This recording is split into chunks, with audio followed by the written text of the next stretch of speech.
মা, আমরা তো যাবই, কিন্তু তারপরও তুমি তোমার জামাইরে একটু বলো না ফোন করে যেতে। ওকে আর আলাদাভাবে কি বলবো? তোকে তো বললাম একবার।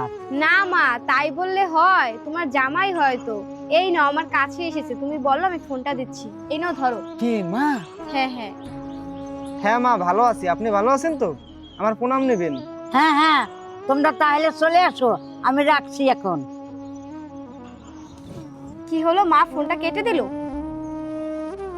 হ্যাঁ, আবার কি হইলো? মা, একটা কথা কান খুলে শোনো, তোমার বাড়ির অনুষ্ঠান তুমিই যাও, আমিও যাব না, তোমার জামাইও যাবে না। আরে তুমি এমন করতেছো কেন? তোমার কাছে নিমন্ত্রণ করছে তাতেই আমার হবে, আমি কিছু মনে করিনি। আরে এমনিতে অনুষ্ঠান বাড়ি মা হয়তো বা ব্যস্ত আছে, তা হ্যাঁ দেখেছিস তো, আমি যে ব্যস্ত আছি সেটা ও বুঝতে পারছে, তুই বুঝতে পারিস না। তোর বিয়ে হয়ে গেছে তো সেই জন্য একটু বড় বড় ভাব দেখাচ্ছ। বিয়ে হয়েছে বলে আমি বড় হয়েছি কিনা জানি না, কিন্তু আমার স্বামীর সম্মানটা আমি ঠিকই রাখতে জানি। যেখানে